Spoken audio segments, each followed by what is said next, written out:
Previously on the Broke Blonde Diaries. We left off right in the middle of some seriously good stuff. But don't worry, we're back and ready for round 2. Whether you're catching up or just tuning in, we've got more laughs, more stories, and a whole lot of hot takes coming your way. So sit back, relax, and let's pick up where we left off.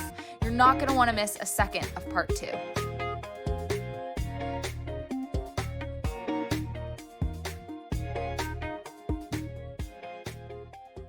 I'm preemptively adding, I would like to stay at the Bella's house Airbnb. Oh, yes. To tie into our next activity. Yes. Yeah. Yep. Yes. Yeah. I would love to stay at Bella's Airbnb. I would kill someone. Because you can be in Bella's room. They have like...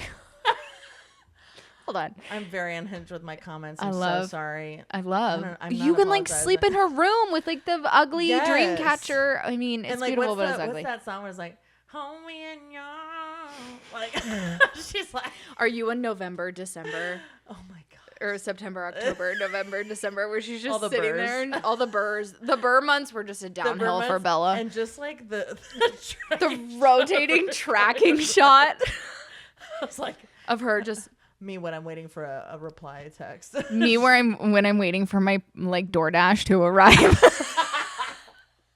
I'm just sitting there like me when I'm waiting to get a new job that like can afford everything that I want. Let's talk about that. That's an amazing segue. Let's talk me while we're waiting for a fucking reply on a job application. Let's get into that. I'm so sick of these companies like trying their absolute hardest to just really make it so difficult to just have a follow-up. I don't know. Like, do a first round interview. Not even a follow-up. Let's break it down, though. First reaching out.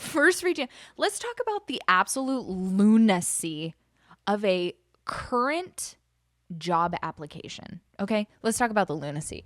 You have to go online. You have to go to either LinkedIn, Indeed, Glassdoor, Staffing Pro, wherever. Yeah. Then you have to create an account. And then you have to like spend hours and hours and hours searching for the job. Okay, great. And then you have to click on it. And then you have to apply on their website. And guess what? You have to create another account. I hate with like more emails and passwords and a Google code or text code. Yeah. And you have to log in and check up on that application to make sure it went through. And and then like, you upload your resume, but then you have to upload your resume manually. Yeah. Manually, I'm like... my last straw. It's the last. Please don't make me straw. Do this. I'm that part. Oh, probably infuriates the hell out of me. That part ruins my day. That part. Yeah. It's just manually filling out everything that I've ever done. I was Listen, no. It's these boomers could never. These boomers. I'm sorry. We love you, boomers. For the boomers in the audience, but big also, fans. But also, no. They had it so easy. It wasn't easy, but you guys had it way different in that you could just walk into an establishment with your resume in your hand and say, "Hi, I want a job." And they're like, "Yeah, absolutely. Let's sit down and have an interview. Let's schedule you to come back at another time. Here's my number. Let me get your number." Blah, blah, blah, blah. You know, emails, whatever, if that was a thing in your life. Great. You can't contact employers now. No. They don't want to hear from you. They don't want you to send them an email. They don't want you to call them. I tried to call the HR department of a place where I have currently 7 open applications. 7. One of them is a year old and it's still open. I'd rather just get a yes or no or like help me to help you. I want to move on with my life. Yeah. Let me go. I tried to call the HR department and they're like, "We're sorry, we can't help you." That's really unfortunate because like you guys clearly are not tracking anything. And now it's ruining my time and like my life. I just want to catch. You can't just like walk into a place and be like, "Hi, I'm here for a job." Oh my gosh. I think I remember hearing one time it was on the Universal lot and I have to double check this, but I think there was like a rumor or something like that how Steven Spielberg. Like, oh my God. I was just going to say. Like what? Yes. Like, if I were to do that. No, tell the story. I'm sorry. For those of you who don't know, I'm so sorry. Just interrupted. Steven Spielberg, there was a rumor, and like, correct me if I'm wrong, hopped the fence at Universal Studios. He was on the studio tours bus. See, get out of here. For the theme park. I would get tackled immediately. Immediately I would get tackled. What the hell are you doing? He just got you freaking rando running up to a set and just being like, hey, you got anything for me? I'll work for whatever, you know. Yeah. Anyway, continue telling the story. But like, it was just so insane that like that. I think I remember it was like some producer at Universal told me this story. It's like, oh yeah, like Steven Spielberg, you know, just like walked onto a set and blah, blah. And I was like, okay, cool story, bro. That does not apply now. No. I was like, if I were to do that, I'd get shot. Yeah, I literally. would literally like if I attempted to just walk onto a set. I get shot. Oh my God. I would literally like get tackled midway of being like, hi, my name is, you know, Yeah. like. They'd be like, I'm sorry, who are you here for? Bye-bye. And that's why like I don't. It's this weird thing. I was like, you know, that could be like a really cool story. Like, oh wow, that's so amazing. But like currently right now in this job pool market in production, it's absolute crap. Yeah. It's absolute crap. And like bringing those stories of like, oh yeah, I used to do this, and I was like, that's really cool. No, it's like that's not applied to anything. Yeah, like I can't do that. Sorry, now it doesn't work for me. Like, do you think that's gonna work now? Yeah. No. The boomers who are like, well, I worked at McDonald's and I put myself through college, and I only worked part-time.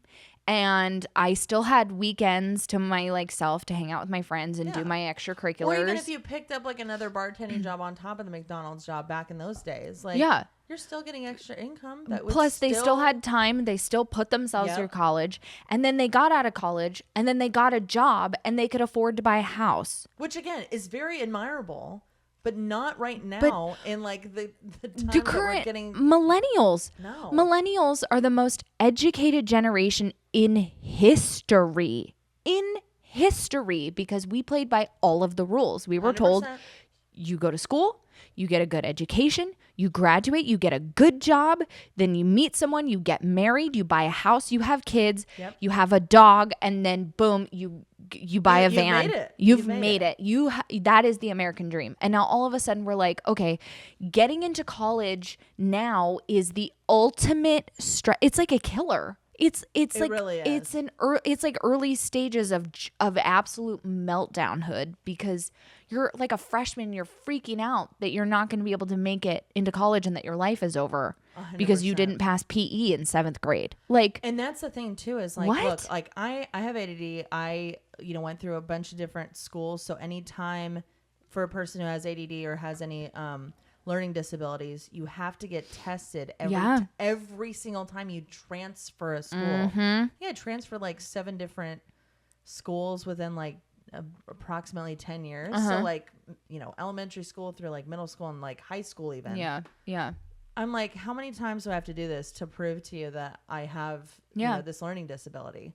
But instead, it's now like, you have to do your testing and you have to like make sure everything's in line. Mm-hmm. But I don't know if I could have I tried to study for the SAT, the ACT, like I all didn't that take stuff. the SAT.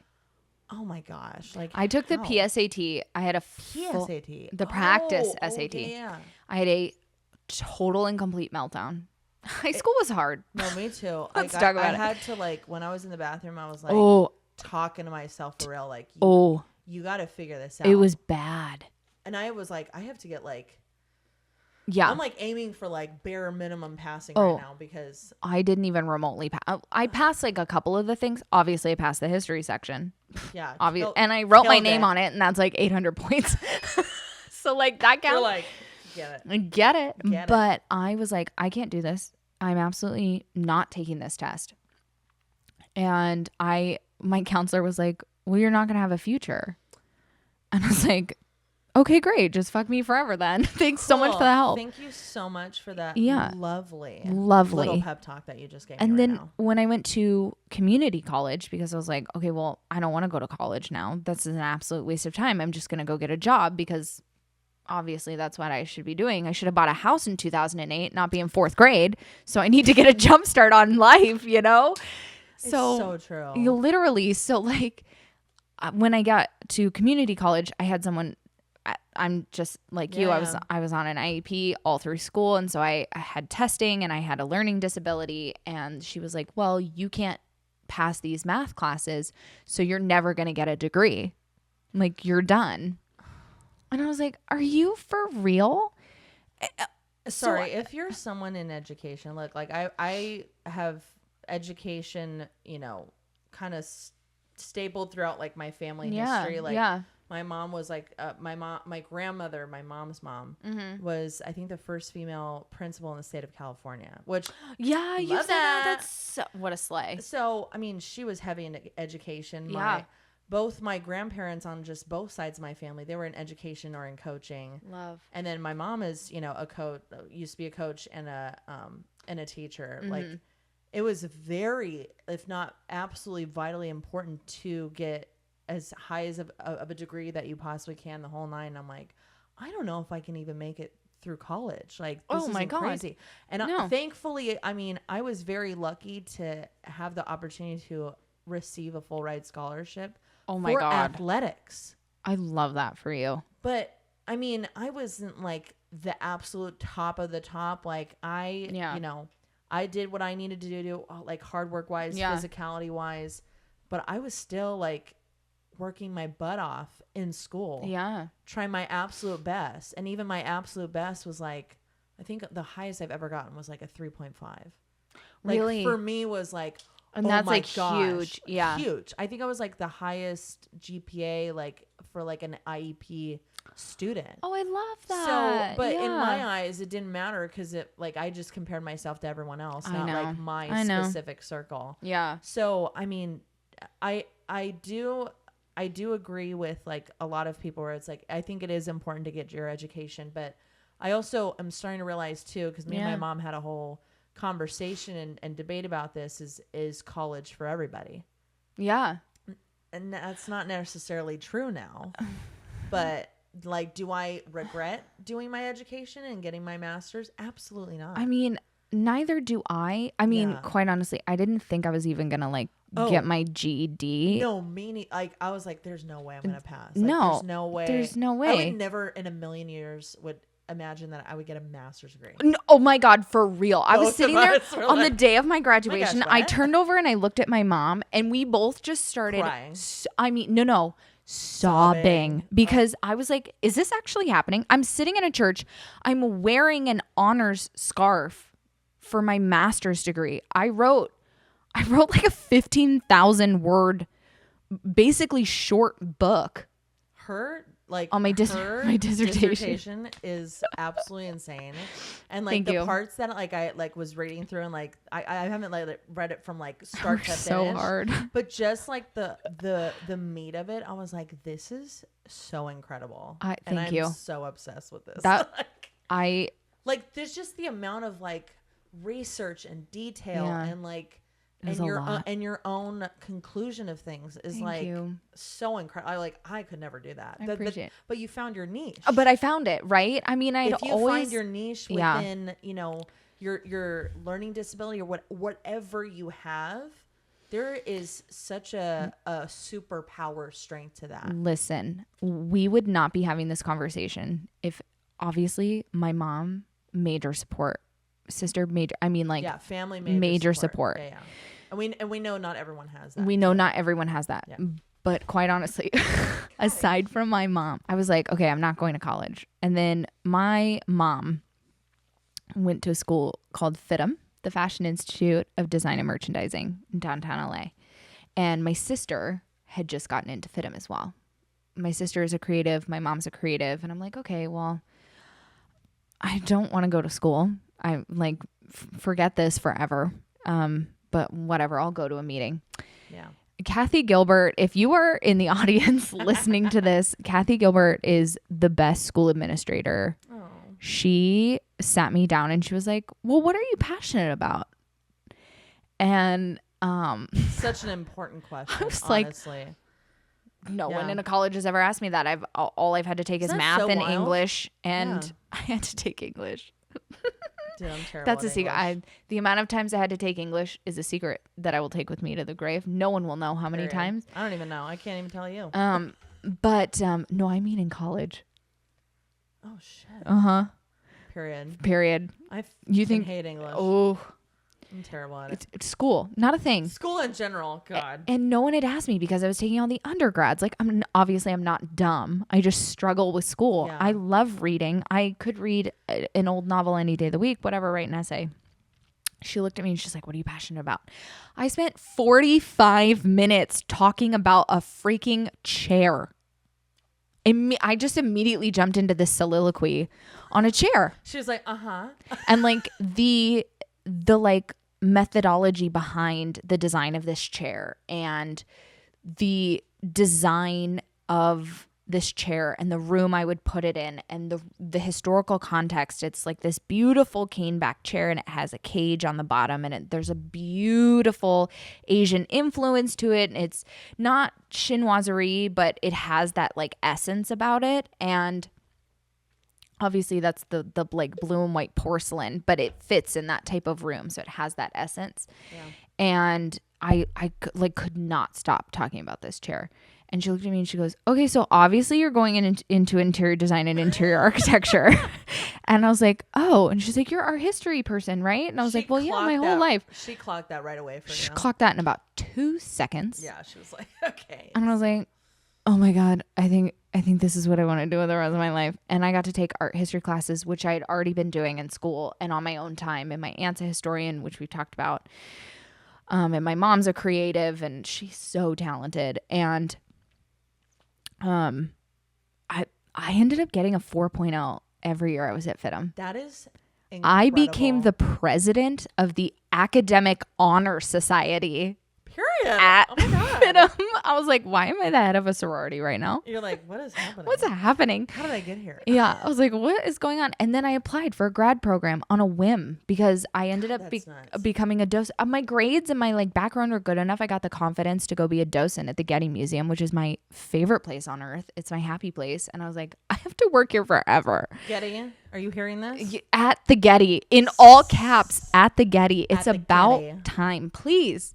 I have Just so many hire applications her. open. God. It will happen. Open it's just a matter of time. We're manifesting it for her the whole For real line, manifesting. They would literally be stupid not to have her. Thank you. Just saying. But I was like, I can't work here if I don't have a master's. Kind of like you. You can't Yeah. like, and then you have society. And they're Oh. like, you can't do anything. You get more money with a master's. You do so much more with a master's. You're so much more respected. I was like, I loved my master's program. Me too. I was obsessed. For those of you who don't know, I went to the American Film Institute Conservatory. It's such a small little place, but it's the history and the legacy from that school is Beautiful. I mean, Gary Arbanyak, who was my acting teacher in college and undergrad, he was like, oh, like thinking about applying to any, undergrads and applying to any grad schools. And I was like, well, I don't really know. Like, I mean, I want to try and go to LA and see if I can, do it. But he was like, let me just like make a bet. Like, let's have you like actually, I literally can't even remember what the bet was, but I lost. Yeah. So that means I had to apply to AFI.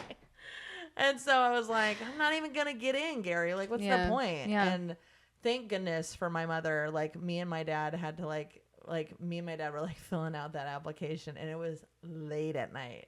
And I was like, Grad school applications are I was like, rough. I don't have the strength to do The amount of writing. Oh my gosh. Oh my God. I was like, I don't know. The personal statement almost broke me. I was like, I don't know how to write about like, this. Someone else tell me that my personal life story, because I don't want to be a part of it. I don't want to do this anymore. Yeah. So we do this all the time. I hate Oh my it. God. So late night, right? Like I submitted the application and I was like, I'm not gonna get in. Like, it doesn't even matter. Like, does For not real. even matter.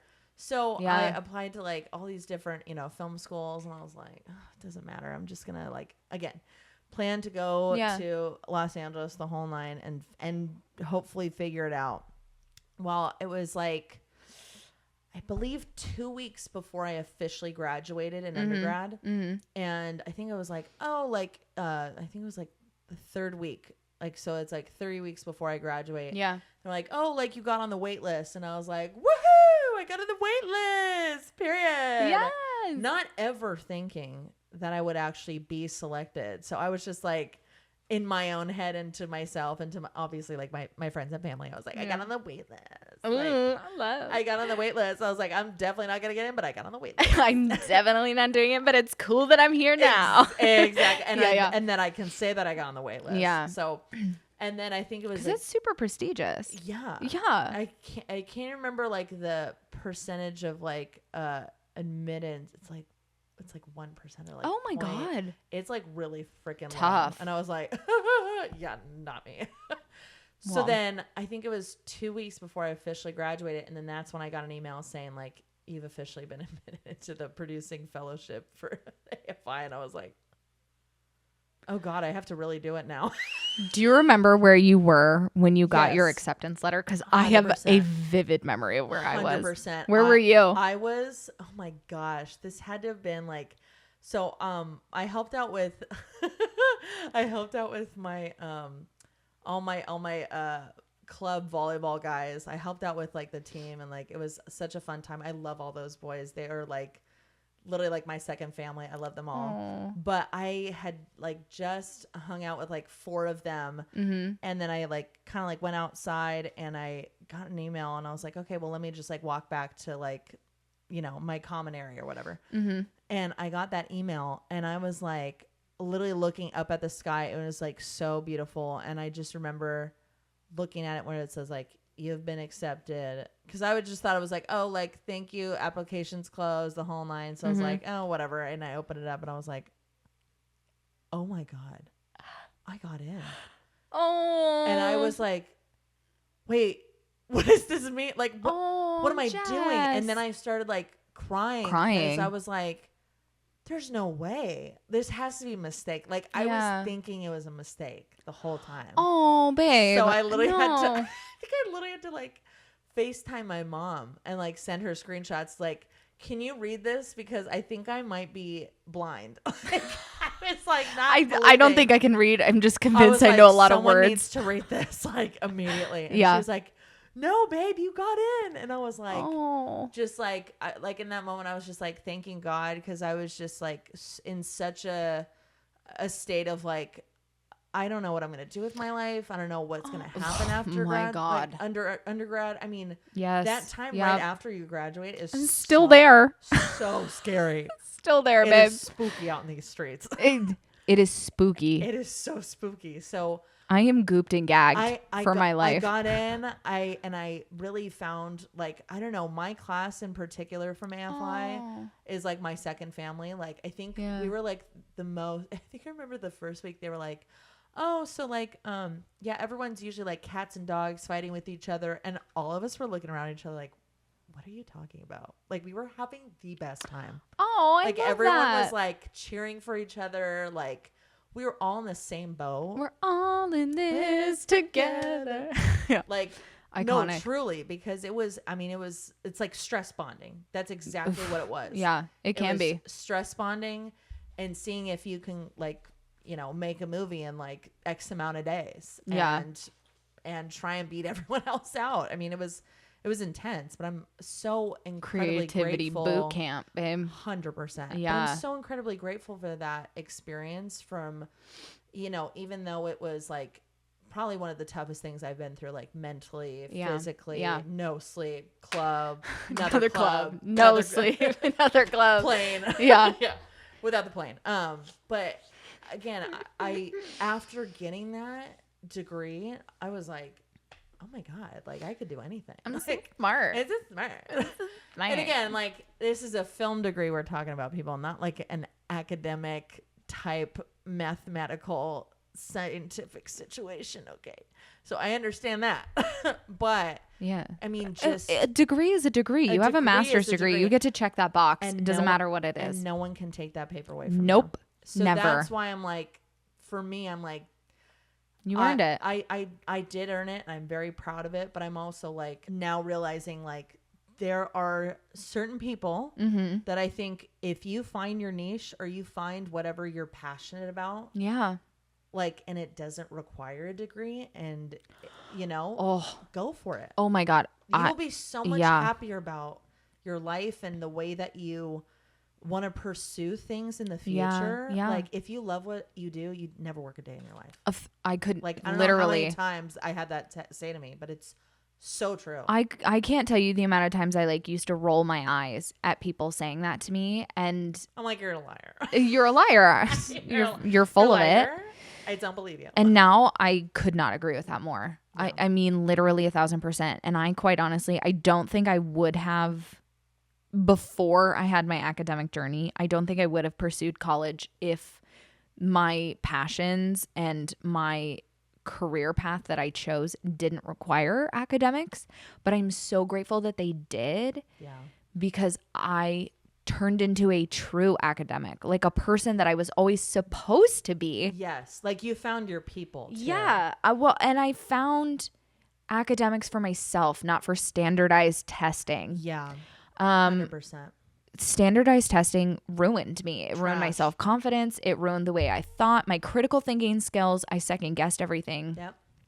And I'm incredibly intelligent. If you don't know. She is. I mean, like, Not to feel like look, brag, like, but I'm like a trivia. I love trivia. Love it. But like, she is like so like her niche. She knows freaking everything it's about it. so specific. It is so specific, but like the knowledge of depth that she has on Thank it you. is crazy. I'm It's- like, oh my gosh, how the hell did you even know that? Well, thank you so And much. she's I like, appreciate oh my it. gosh, like I learned it like somebody. I don't do that, but I do that. But here's the thing, like your aura, when you're in your element talking about what Yeah. you're passionate about, people literally flock to Oh, you. thank you. And it is the coolest thing ever Thank you. to see that. And I'm like, oh, that's my bestie. That means a lot. It's true though. It's- So find your niche. Yeah. Like it's out there. But for also you. take Yeah. your time. Take your- It's okay. 100%. It took me a long time to like get through school and even figure out where the heck I was going. Oh my gosh. Yeah. And I went to Sotheby's Institute of Art in London for my graduate degree. And I was just like you, and I was like, I'm gonna apply, but I am not getting in. yeah. Like, It's that self-doubt Yeah. because you've been through the American education system. that is prison. You know, It is a it's just so childhood prison disheartening. sentence. It's so disheartening. It is. and It really is. You just already have that mindset going Yeah. into it. Well, they set you up for a failure mindset, and they really don't encourage or foster individuality, individual critical thinking. Yep. They don't foster creativity. They don't foster you finding your passion. It's, can you answer all these questions on a test in this certain amount of time, and can you turn in this amount of homework in X amount of days? If you can't, you suck. And that is no way to build up a Yeah. person's confidence, 100%. their brain, their inner strength, anything. That doesn't Shout do out anything. for the teachers who like really Oh, like invest in kids, because I mean, Maybe I know was them and love definitely- them. I was definitely one of those kids where I was like, I can't do any of this. Like I'm gonna try, yeah. but I'm gonna. But there's be that handful of teachers. behind a handful of teachers Handful. who do that. Maybe in my whole academic career, maybe 5. I can count like probably 3 or 4 on my hand. Yeah. My whole, from like kindergarten to Oh no, to like for college. real. Yeah. For real. For real. There's like it's- maybe 5. Isn't that so sad? I know.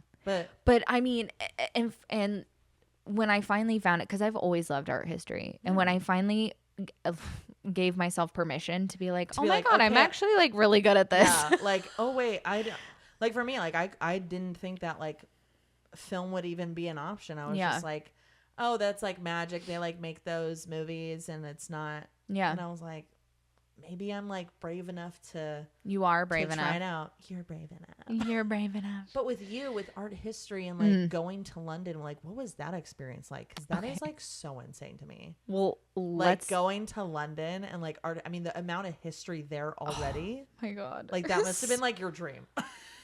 Listen, You're like, I never want to leave. I felt like I was in Mary Kate and Ashley's Winning London every day of my life while I was living there. Oh, I love that for you. Oh my, It was Mary Kate and amazing. Ashley, go hard. That is one of my favorite movies of all time. Oh my God, Winning London. Although the way that they think that everything is right next to each other is, Yeah. it's absolutely hilarious. I moved to London in the middle of COVID Yay. on my own. Love it. Because Character building. Character building. Listen, 100%. I got my acceptance phone call while I was volunteering because I was still attending FITM. I had a couple of jobs and I was volunteering for Ventura County's elections department, and I was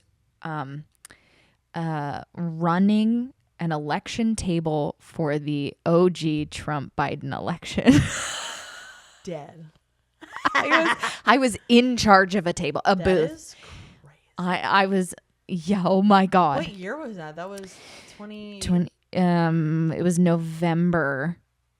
Yeah, it was November. So like the initial whisperings of COVID were happening because we had someone show up who had been exposed to COVID because they had just traveled, unfortunately, to the like epicenter of the pandemic. Yeah. And they traveled back and everyone was like, what do we do? Because it was me and two other people who were running the tables. And so it was just like crazy. And in the middle of this chaos, I get a phone call of like, hi, you've been accepted into Sotheby's Institute of Art in London. Like, did like a single tear just like roll down your cheek? Immediate bawling. I was immediately in tears. Shock, disbelief. Shock and awe. Yeah. Shock and awe. If Julie Andrews could narrate my life, it was shock. Oh my Shock God. and awe. I love Julie Andrews. Oh my God, I love her so much. She's such a queen. I would like die to meet her. Oh. Oh my God. Tears. But yes. Oh, bucket list. Bucket list. Oh Yeah. my gosh. I immediately started crying in a public place with about 150 people surrounding me because everyone was trying to vote. So everyone was trying to vote. I've got like an Everyone's American like, flag oh my gosh, sweater she's on. taking this so serious. Taking this so seriously. I was like in tears. And then I just started prepping, but then COVID happened and my program ended up getting postponed because I was supposed to move like very shortly after that. Yeah. But it ended up getting postponed a little bit and then COVID and that fun stuff. Yeah.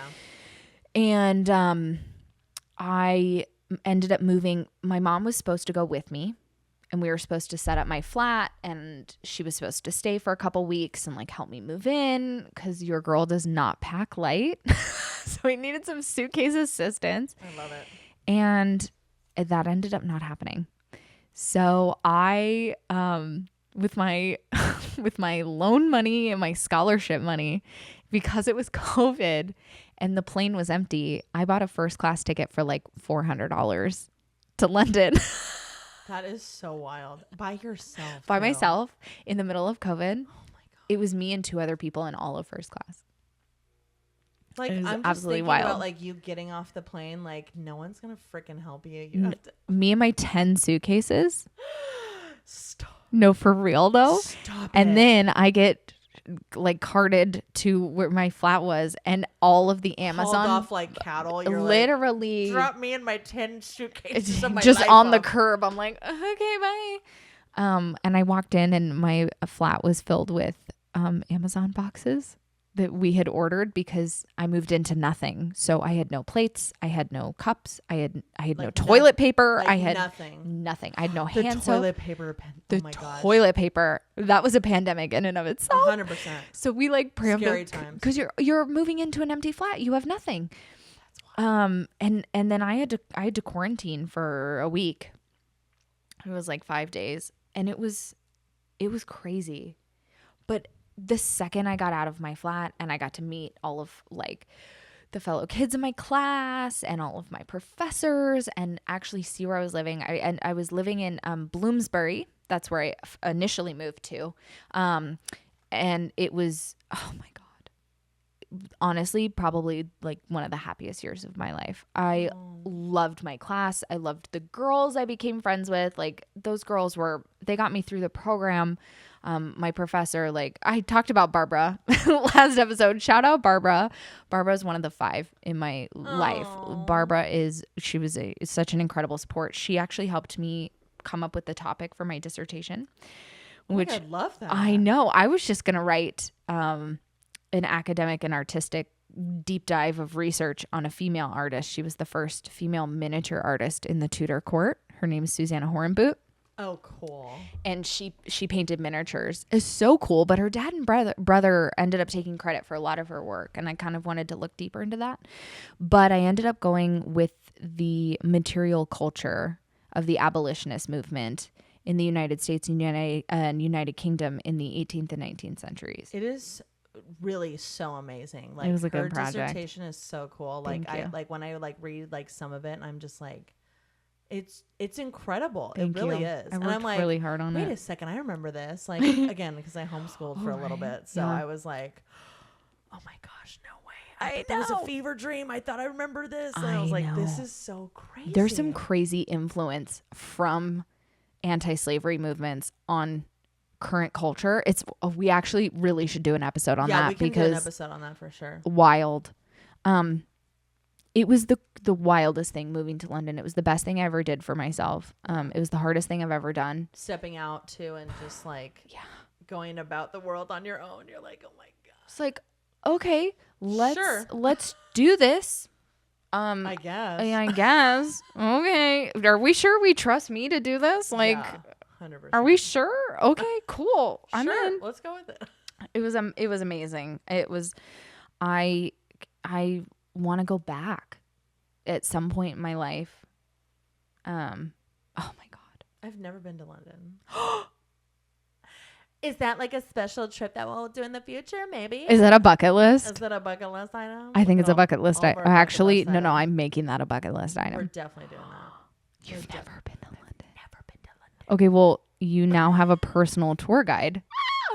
Oh, I will take you everywhere you need to So go. obsessed. Not want to go, need to go. okay, good. Because there is a fine difference. Oh, I love a tour guide. I love a tour guide. I love touring cities. Like when I have the chance to do so, I am obsessed with history.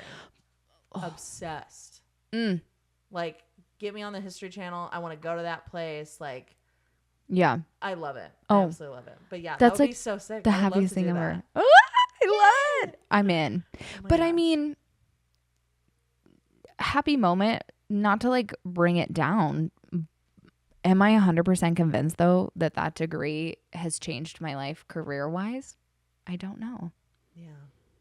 I think that's what's so hard is like both of us are in such niche like industries. Oh my God, so very specific. That like there's so much And they're so small. Both of our so industries small. are so small. and everything's kind of so up in the air right now. Mm-hmm. And there's a lot of like potentials of what could happen and, you know, things that are happening on the side or like absolutely no action at all on both sides. And it's just Literally. like, what is happening? I know. I mean, I'm very lucky to even have the job that I have right now on the talk. Yeah. But once that's done in December, like, I don't know what's going to happen. Yeah. And so I'm like taking those like little steps here and there. Like I'm doing my PMP certification. I'm, you know, learning about like AI marketing and like, I know like AI is a very controversial thing, especially like in the, you know, in our, in the film industry. Yeah. It's a hot button topic for sure. It's a hot button topic and we can get right into that like in another episode, but it's also one of those things where like I had to like kind of be honest with myself. I was like, well, if I'm not going to learn it, someone else is going to get it. Yeah. And unfortunately that person's going to get hired before me. Yeah. And I have that like Which creative and sucks. tech brain, which sucks. Cause it's Yeah. like, ugh, God, like, do I really want to do this? But I mean, some of it is really freaking cool. Like It's so cool, but then it's so but cool. it's how you use it and the ethics behind it. Like, Yeah. but Yes. Yeah. That's a whole other topic, But then also the jobs that are available for you and I. oh, Can we talk about reverse ageism? Should we talk about it? you're like so young. Oh my You're God. so young. You You're don't have like- any experience. Yeah. I'm like, Don't worry. You just have to get a little older. You just have to wait. Your career is all about timing. ugh. Listen, my bills are all about timing. Like, Yeah. I'm like, I'll do the job. Like, it's just so and frustrating. Cause what it's happened like, to letting people learn on the job?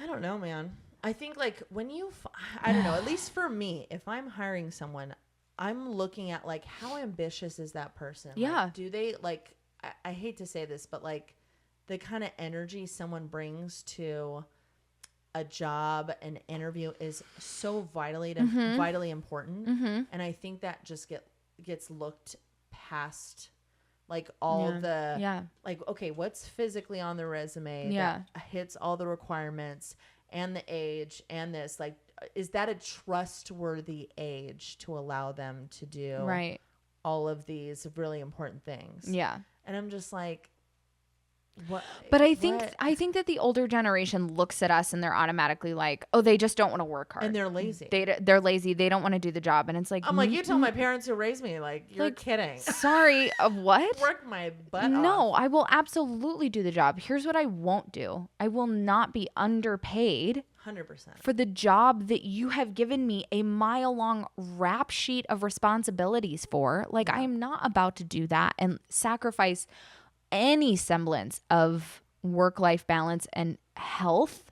Yeah, that's well-being. That's what I've been working on, though. Is the life? Is the life balance, and that for me, because it's always been like outwork everyone in the room. Right. That's just the mentality. There's of just a work ethic, athletic mind, and also both of my parents are like such workaholics. Yeah, like, that's just how I was raised, and I know not everyone's like that, and that's again totally fine. Yeah, but it's also like, if there is positions that are, you know, something that I feel like I can 100% do that job.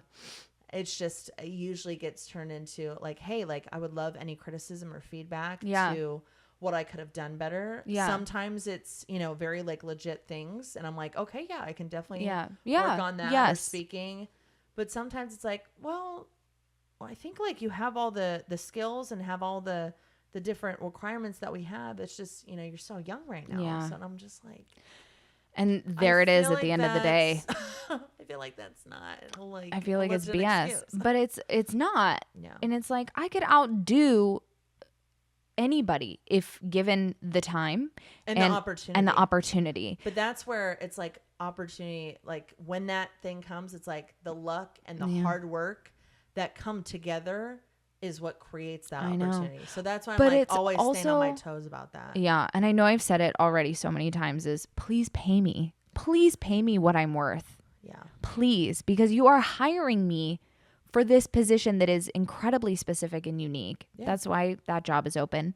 Please pay me. And then also please respect that I'm going to respect your boundaries. Yes. After, 5 p.m., I'm not going to call you. I'm going to let you have an evening. And please don't call me. like, you know what I mean? Yeah. And if it's 7 a.m. on a Saturday morning, please don't call me if we don't have this planned. And that's something that I had to like unlearn.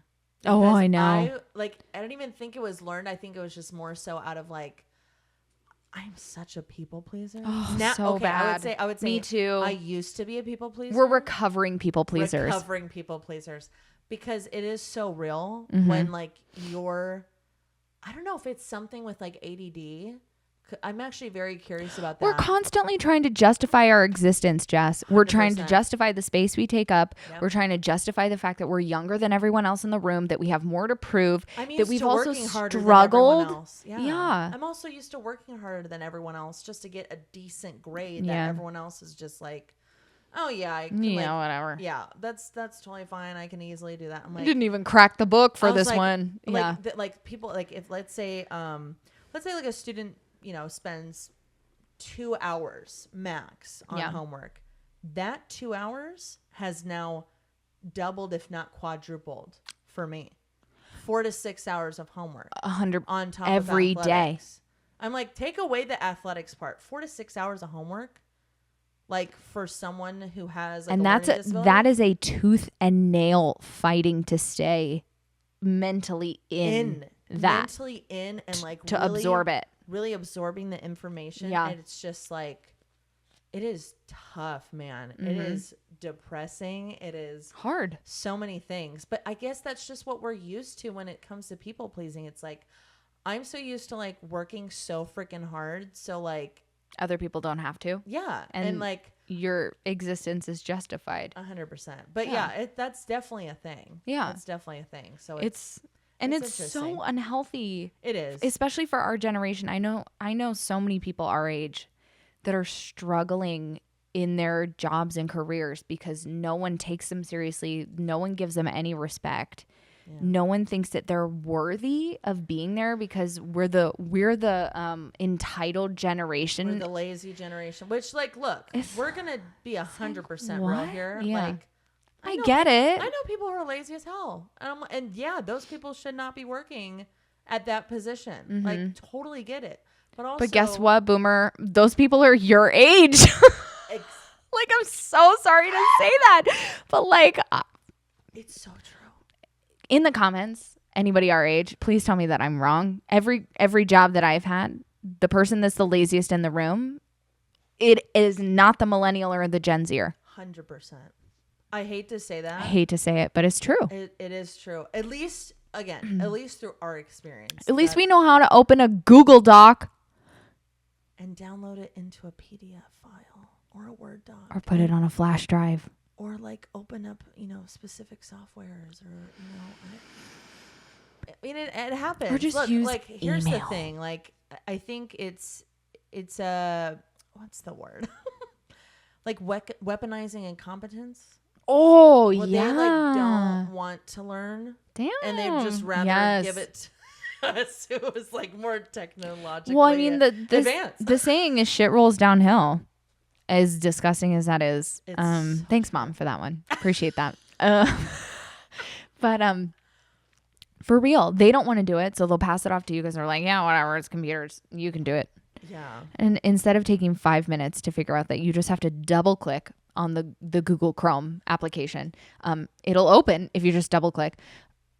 They don't. And they won't. And that's why I've been seriously looking into that because I was like, I wonder like why is that such a common thing? Like, we're in 2024. Mm-hmm. Like, even if they're like in their like 50s and 60s, like they've had like iPhones. Like, hey, we've had to catch up too. So I'm just like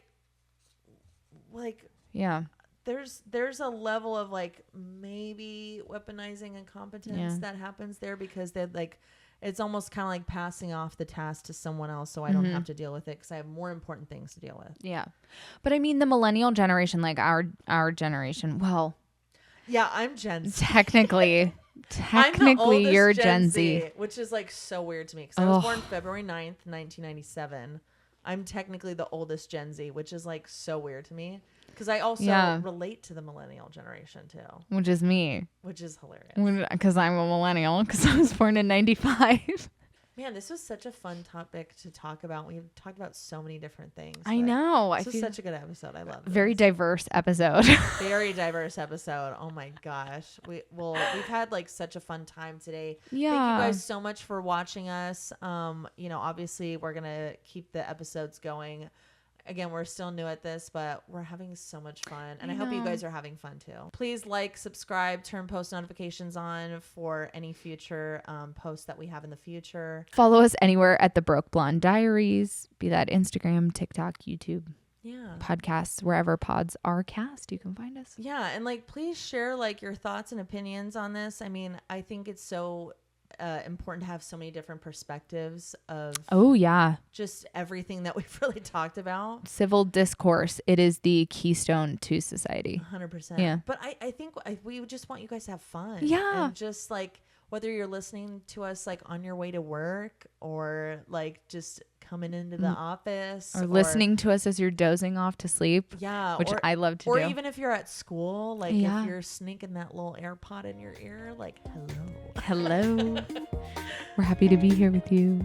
Absolutely. And we'll see you guys next time. We love you. Thank you. Bye. Bye.